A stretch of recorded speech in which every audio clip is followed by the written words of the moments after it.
students how to breathe, breathe, take deep belly breaths. There is different actions such as star, stop, take a breath and relax.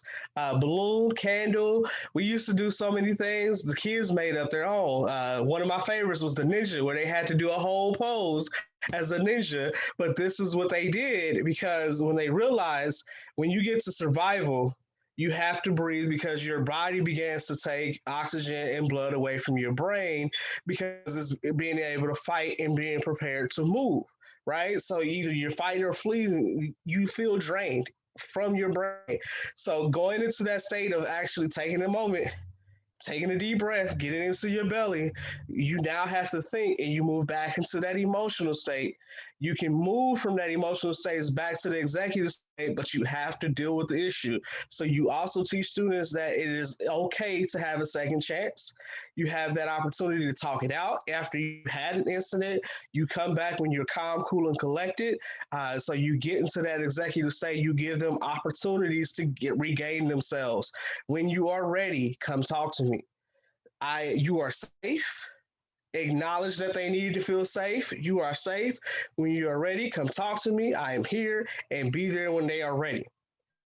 Then their executive is the easiest part. You just kind of maintain that.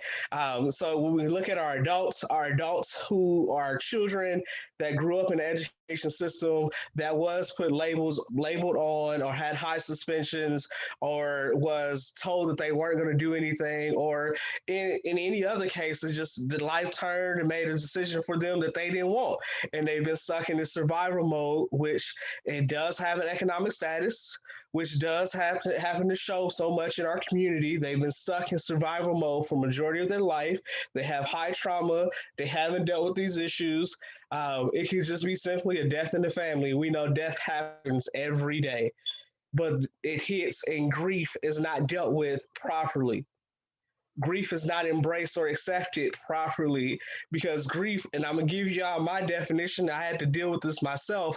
It is that you are truly connected to a loved one that you have lost. So when grief comes to visit you, regardless if they are family or friend or an associate, that means that there was a bond there that is no longer present, and now you're stuck until you deal with it. It is a loss. You have to acknowledge it. You have to embrace it and accept that that was love between you and another person, and you want to see that humanity. So that's just me doing a little teaching on that side. But those are to step in. We're looking at that definition and being able to decide from there, being able to continue to grow out of that survival state. We see high emotions. That's when people are cussing each other out. That's when they still all about to talk. We do a lot of talk and then we move from talking to action really quickly, but we do a whole lot of talk first. And that's because we're trying to give ourselves a way out. We don't want to do or we don't want to have the incident, and we're trying to figure out what can we do. And in the midst of that, sometimes people need to talk it out. So box out stress. His method was we talk it out first, then we box it out, right? So you get a chance to say everything you need. I'm just here. Sometimes you have to find your person to vent to. You have to find, and that person has to have someone to vent to too, or you need to reciprocate that ear. So don't think it's just you. But you have to find that place to let loose all of those emotions, unfiltered, be who you are in the moment without judgment, without feeling repercussions later on or remorse for saying all of that. Because I know I still struggle with apologizing to somebody once I dumped everything that was on my head or on my chest. My wife definitely laughs and says, "Stop apologizing." I'm still working on it, so I'm a work in progress too. I'm not saying I'm perfect. I'm saying we work at it and get better. But I'm saying this so that you understand when you get to that point, you have your tribe, you have your person, you then create action steps and do for yourself. But once you create action steps, you're now in your executive realm. You're making the decision. You can decide to continue on and continue to go downhill, or you can decide to switch. So that's coming up from pre-K through adolescence through adulthood. So, and I love that you said that, that you pointed out that first off, what we're not going to do is we're not going to label kids. we and as someone who's not an educator, I have to be mindful and cognizant that you cannot label kids, just be children, not kids, children, just because they have certain behaviors that they're exhibiting at that point in time. When you said they could have just had a bad morning, and things go from bad to worse. And I've seen certain kids that they were perfect kids, and they had a bad morning, and things went from bad to worse on one day. And next thing you know, they're labeled the bad kid in school. And they got this whole, and I'm like, how did they get there? Oh, well, he started being a problem, or she started. And like you said, death affects the children greatly. And so no one recognized, okay, this child's brother got shot, or his uncle got shot, or he's dealing with his mother's grief because her family member passed away, just from cancer or something. And so, but like you said, we're quick to label our Black kids. So I'm glad you brought that up, that you're not a proponent of labeling our Black kids. One of the things that when you were talking that kind of stuck with me was that I noticed that my runners, now I have basketball players, football players, and runners. And I noticed that my track runners, my children, my sons, who are track runners, while they were running, they had more control over their emotion. And so do you think, like the football, it's kind of a violent sport, but they don't run as much. I mean, they run, but they are not consistently, like with cross country and with track, you're constantly in a running motion. Basketball, you are, but you're also doing other things. But do you think that running, or anything that doesn't require physical contact also helps with our young men's brains, to be able to, like you said, sit down, breathe, do ninja poses, whatever. But do you think that putting them in actual running sports also helps them to be able to, to develop and gain control mentally? Absolutely. When we think about it, there's a reason why we have physical education inside of schools, and the reason why we have to have recess inside of schools, and the reason why you are encouraged to go out and be healthy, walk, jog, run, go to the gym regularly. That is because when you are working out, you are increasing the oxygen flow to your brain. Scientific studies have already stated this. So that oxygen flow helps you to begin to regulate. You also have an outlet for that energy or that negative space. You are able to dedicate that to either your feet and say, we're going to run faster, we're going to run harder, or dedicate it to whatever body parts that you're using. Physical activity is so much more beneficial to your mental health than anything else. And some people would like to debate me on this, but I promise you, those same people that would debate me, if you ask them, what do you do for self care? Oh, I jog. Oh, I walk. Oh, I do yoga. And these are all physical activities that inspire that oxygen flow, right? Because you then have to force yourself to breathe in and breathe out on a regular. There's no runner that can run holding their breath. There's no swimmer that can swim holding their breath. Like, they have to come up for oxygen, and they're able to tailor their body and condition their body to be able to move that oxygen to all the body parts, including the brain, because the brain needs the most oxygen. It's controlling everything else. So when you get into that survival state, I'm telling you, you've lost oxygen in your brain, because now your body is saying, we got to survive, and our adrenaline is moving. We're pushing everything to whatever body part that we need to be prepared for. However, when you are conditioned in a physical activity or a sport or weight training, and I suggest weight training really much more than anything else, but that's me being biased. But those activities then require that same, when you get to that adrenaline state, it doesn't move the oxygen from your brain nearly as much because your body is already conditioned.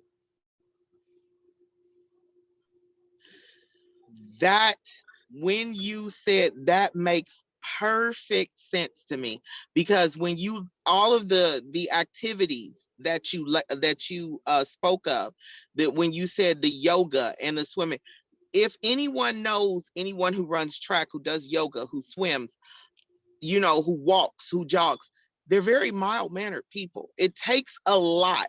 The strength training. My fiance is big on strength training, and he does it twice a day. And he's a very peaceful person.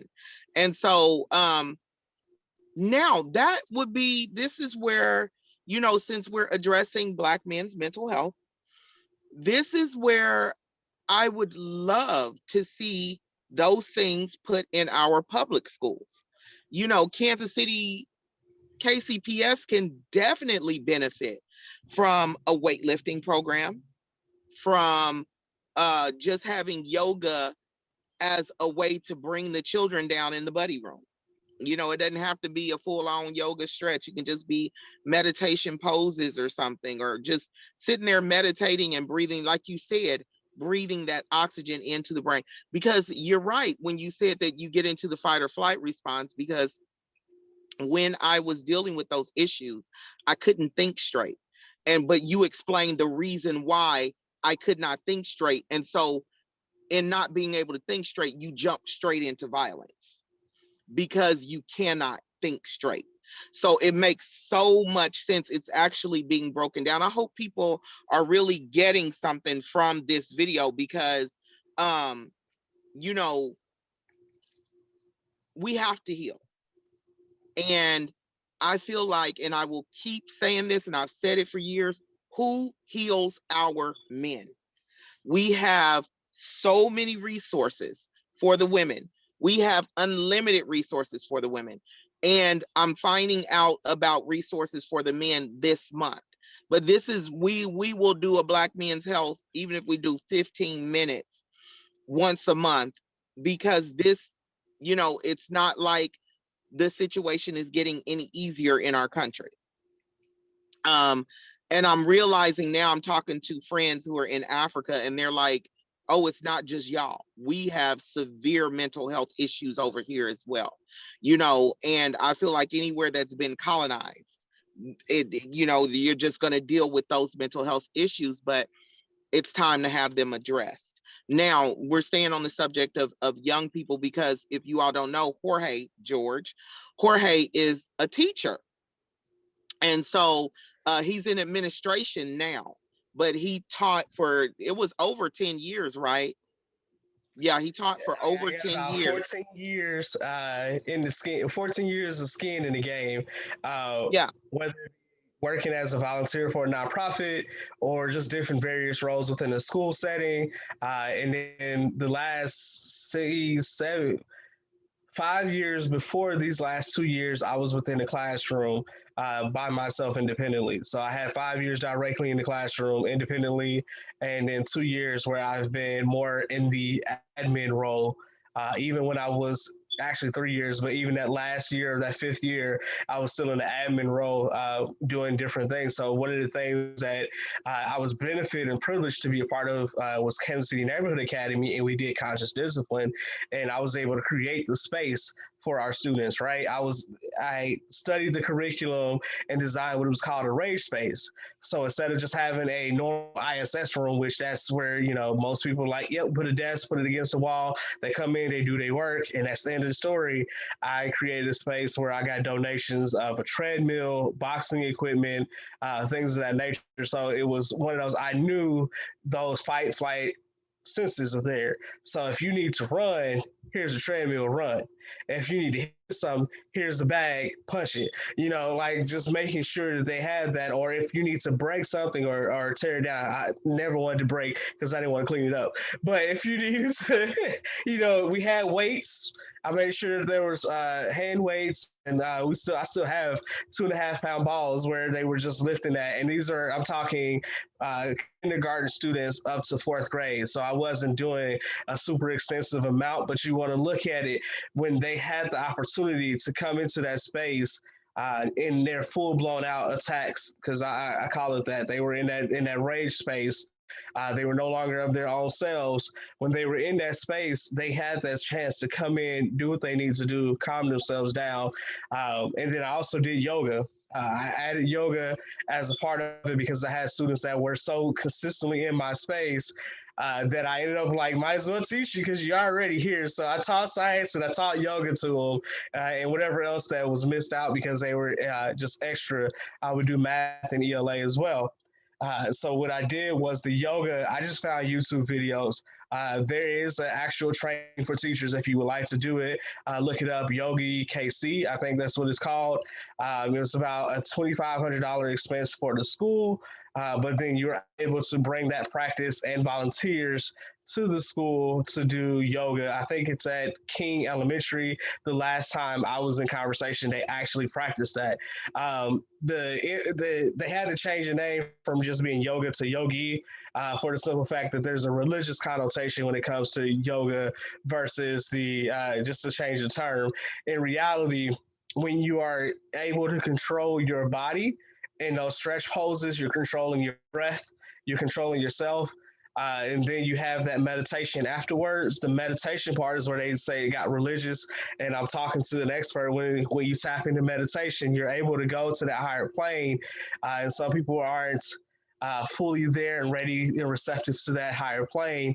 However, when I got my students to fully start to meditate, it was, and I'm just saying, beginning, not like they weren't experts. They didn't know how to. They were just being able to listen to the calming music with your eyes closed, breathing in and controlling your breath just as much is such a way to calm your spirit because you're telling yourself focusing in on breathing versus focusing in on everything else around On you. the issues. Right. Right. And here's the thing, a lot of people want to equate yoga with a religion, and I always tell people this. When you look at the strength, there's a woman, Auset Noir, Auset Noir, Noir, and I would recommend everyone take her yoga class. And the reason is because her yoga is so conscious of your being. I've taken several yoga classes, and when I left her yoga class, all of my stress was gone because of the way she teaches it. It is such a conscious way that she teaches it. So for and I think she does online classes because she's in California, but I think she came to Kansas City and I took one of her classes in the park, in Loose Park, and it was just absolutely, it was an experience that I've never had before taking a yoga course. But one thing I will say about meditation, a lot of religions, you're right, a lot of Christian beliefs are, don't deal with meditation, this, and the other, and blah, blah, blah, and they're against yoga. But Dr. Bruce Lipton, the biology of belief and the super brain and all of that different stuff. Dr. Bruce Lipton, he is a neuroscientist who teaches you now how to control your brain, control your thoughts, and change your mind. Dr. Bruce Lipton, I was listening to one of his lectures. He said meditation is exactly akin to shutting down a computer. When a computer is malfunctioning, when a computer or any type of electronics is doing anything that you don't want it to do, what's the first thing? What is the first step we're supposed to do? When you can't get it to act right, we pull the battery or we shut it down. We get it to shut completely down. That's what meditation is from the scientific standpoint. And he was saying that when you meditate, it should be silent. He doesn't want anybody listening to music, any of that. Like you said, just breathe in, breathe out, and just sit in silence. And the reason being is it gives the brain the chance. He calls the brain the supercomputer, or I don't know if it was him or someone else who called the brain the supercomputer. And they said that our brain does more computing than any computer could ever do. And at some point in time, we have to shut the brain down. So when the brain goes into overload, that's when you begin to have the issues. And that's when you begin to have the depression and anxiety. And if a machine runs for 24 hours a day, 7 days a week, and it never shuts down, you're going to wind up with overload. You're going to wind up with the situations that we have now when it comes to depression. And so for Black men, this is what I always suggest for anyone is when you meditate, you know, a lot of people say, oh, I get sleepy when I meditate. Good. Go right to sleep when you're done. Go right. You ain't even got to be done. Just let the meditation take you into sleep. Meditate when you get ready to go to bed. And just shut your brain down. Allow your brain that space. There's something going on in Nigeria right now where a lot of the girls are being raped and murdered, like just girls off the street are just being picked up by men, raped and murdered. And there's a couple of young women who are terrified because they've had issues with rape and they could not function. And I was telling them, I said, I just want you to not think about anything when you go to bed. Just clear your mind, just leave your mind clear and just meditate. And they were like, play music. No, don't play any music. Don't listen to anything. Just be silent and go to sleep. You shouldn't be listening to anything. And every single one came back and said, I'm less anxious. My emotions are in check. I feel a lot better. I stopped yelling at my boyfriend. I stopped yelling at my husband. I'm not fearful. I can feel when people are around me. And so that is the power of meditation, because when the brain is overwhelmed, it truly cannot hear and function. And that's just me, you know, something that my great grandmother taught me as a young girl, but I didn't utilize, I didn't understand what she was teaching me until I used it to control my own urges and issues. So I want all Black men, if you don't take anything from this show, take away that when you go to bed at night, turn the TV off, turn off the radio, don't have nothing playing. Close them eyes, stare at the back of them eyelids till you fall asleep. Remember the game where our parents used to say, you better go to bed. If I catch you with your eyes open, it's your behind. You know, my mom used to be like, I'm gonna wear your behind out if I see you open them eyes or something like that. And we lay there like this and be blinking, and then next thing you know, you wake up fully refreshed. Same thing, same thing. So that, but and that's for our Black men and parents. Please replay this show. Listen to what George is telling you about um, the options for your children. I mean, I have 6 children, and I noticed my runners, you know, especially when they were running, their mind was so calm, and you know, they would overlook things and things. And so I feel that there is a really big connection with that. Me personally, I've gone into weightlifting, which is funny that you said that, George, because I've been like serious lifting now for about a week. And the kids will tell you, I come in, I'm high energy, positive energy. I feel good. I'm sleeping good. I feel better. And so for the men who are watching, or for the wives or the girlfriends, please get, if he doesn't run, if he doesn't swim, get him in the gym. Get him in the gym, and you know, he can be on the cardio, but that weightlifting will lift a whole lot of stress off of you as well.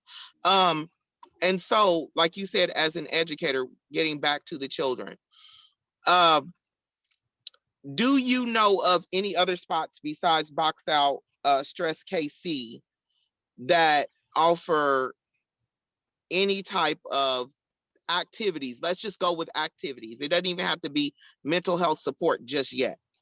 Just activities for the children at discounts, because a lot of children's parents can't afford full on activities. But we're going to take out football and basketball. Everybody already knows where to find football and basketball. I'm talking about yoga, karate, weightlifting, running, things of that nature. Do you know of anything? And if anybody watching knows, you can please type it in the comments with the full information for parents who are going to watch this later. I will say for karate, Integrity Martial Arts out here off of Holmes and Red Bridge, if I'm correct, ran by David Muhammad. They have a summer camp program coming up called Sankofu. There is a fee to it, but that fee is also looking at leadership opportunities for students so that they can waive that fee. So I suggest you reach out to David Muhammad at Integrity Martial Arts. That was a program that that's happening. They consistently, even during COVID, he taught classes virtually.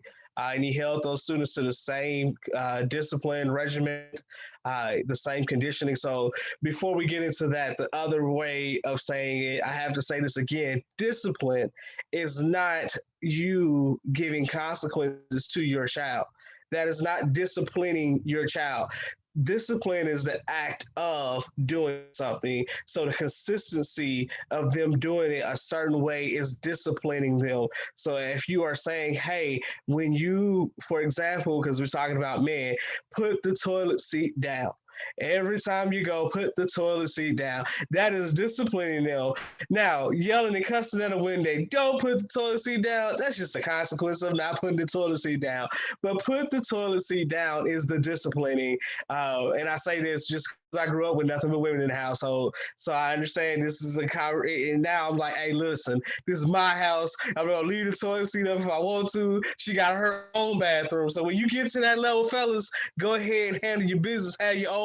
But just saying, for that condition, disciplining yourself is being able to do how you do something is disciplining. So as I was saying, Sankofu is a summer camp happening with Integrity Martial Arts, ran by David Muhammad. He is another black male educator. I know him directly, so I suggest that you look him up. I think that would be a good opportunity.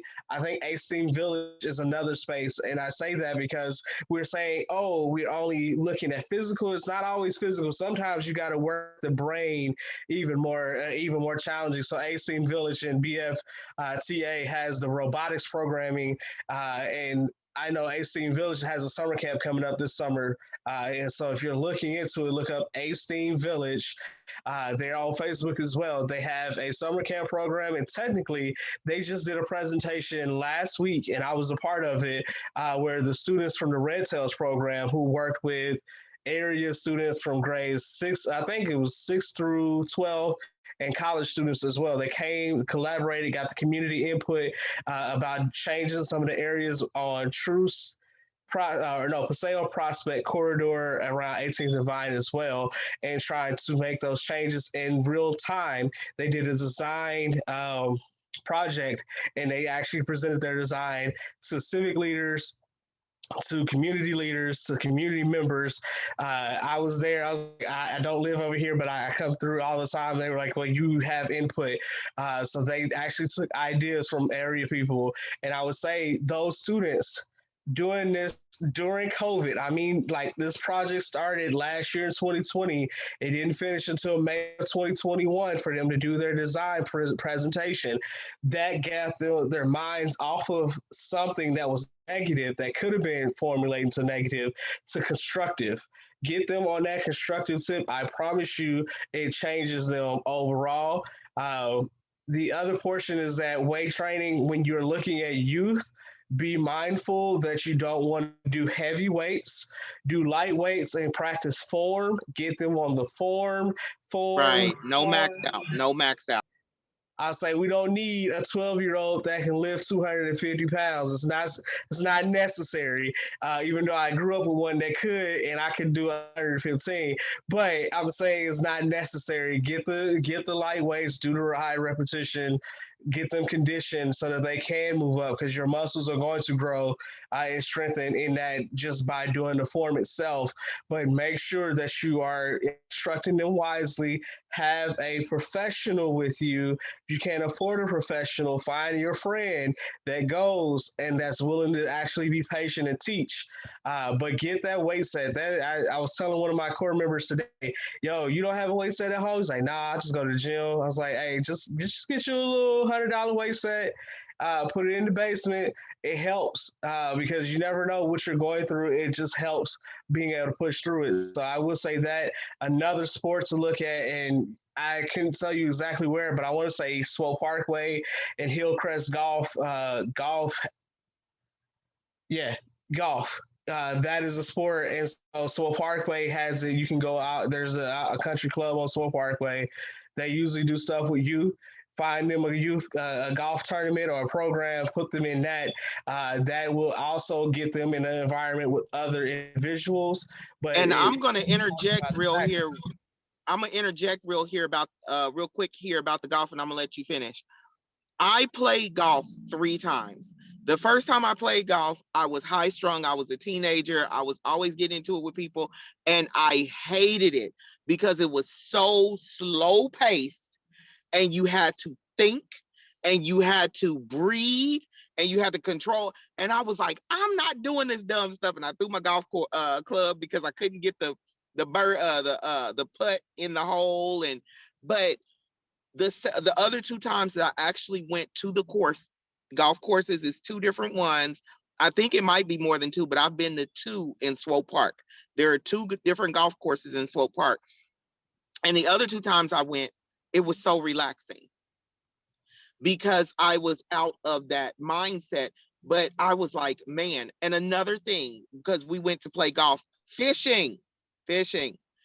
That's the old people's relaxing, and I love it. So, but go ahead and finish.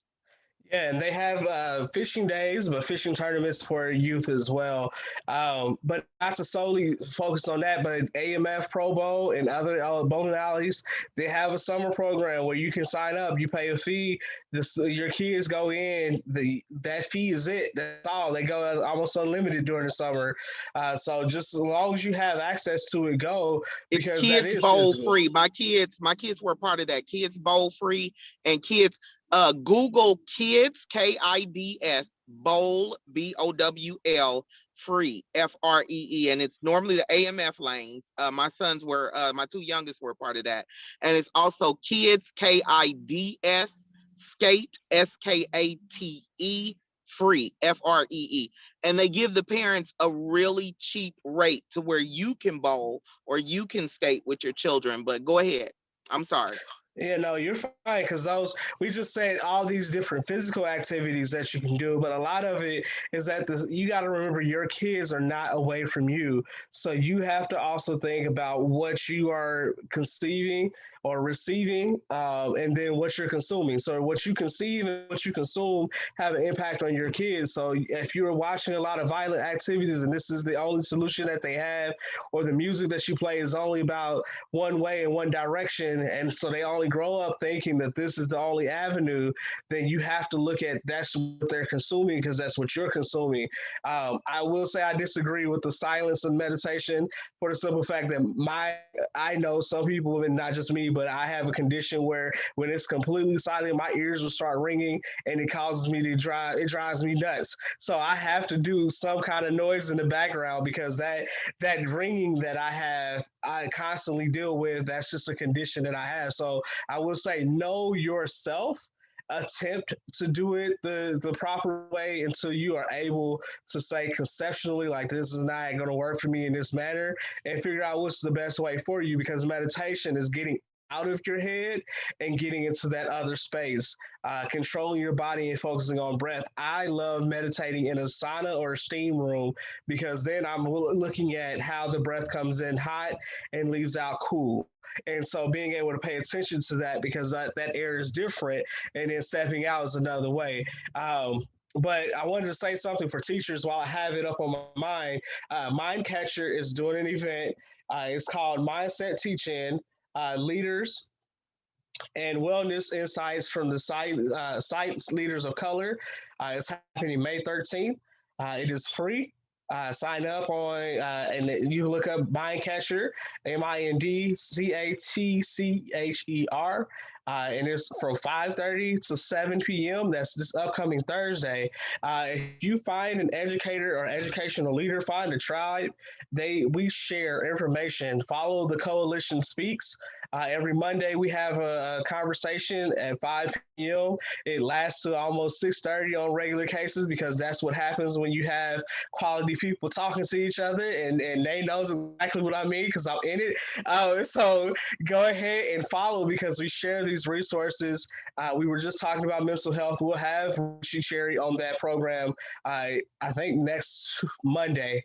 If I'm correct, it'll be next Monday. So we will highlight him again because what he's doing, we believe so much in, and he's working on that gala. So just be looking at it that gala is going to come to fruition, and it's going to be in the near future. So when we say this, these programs that we have, all these resources that we presented tonight, I suggest that you save this, like literally go share it, say save for later. watch again, tune in, because I just gave you all what would be a consultant, right? This Yeah. is free And of and also he's giving you all everything for Kansas City metropolitan area.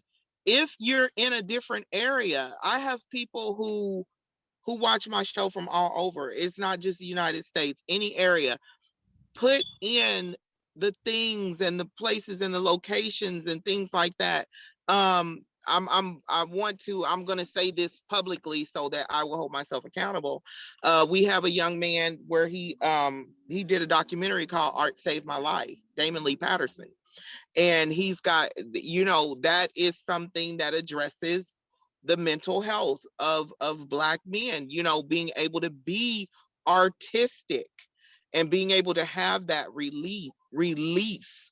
So I'm thankful, George. I am so thankful that you're so knowledgeable about this, because seriously, as a woman who's not just, I have 5 sons and 5 birth sons, and I got you and Desmond and Sammy, but it's literally a situation where you see, I've witnessed men, and I'm a lady trucker, been a lady trucker for 20 years.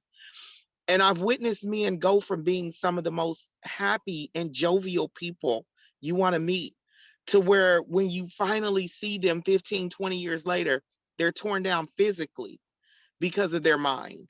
Or they're not even the same type person anymore. They're angry, they're upset, they're jaded with their job, they're jaded with the whole with everything. And they might have gone through sickness and don't know how to heal from that mental stress of sickness or loss of a loved one.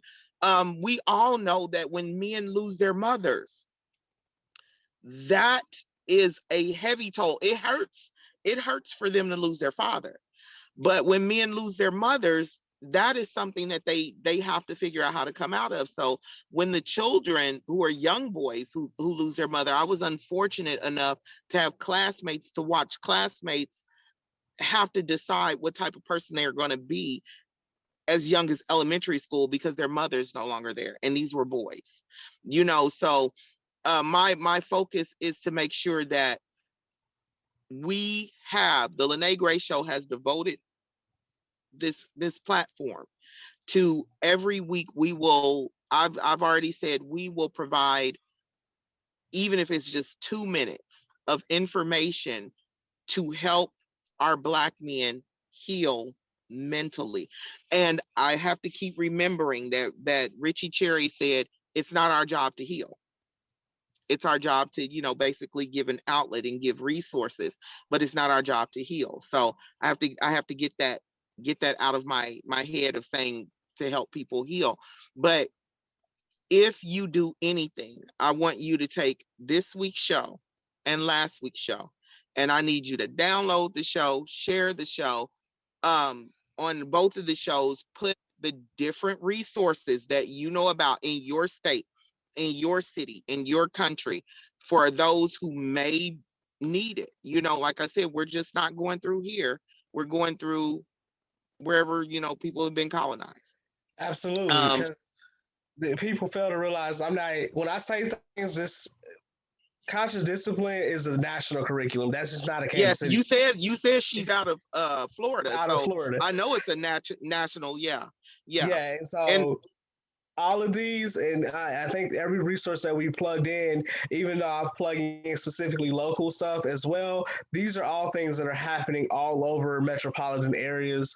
I wish I could say those it was happening in rural areas, but I don't have a connection to rural areas as much as I would like. But we need to make sure that we spread the loves out there because they need it just as much.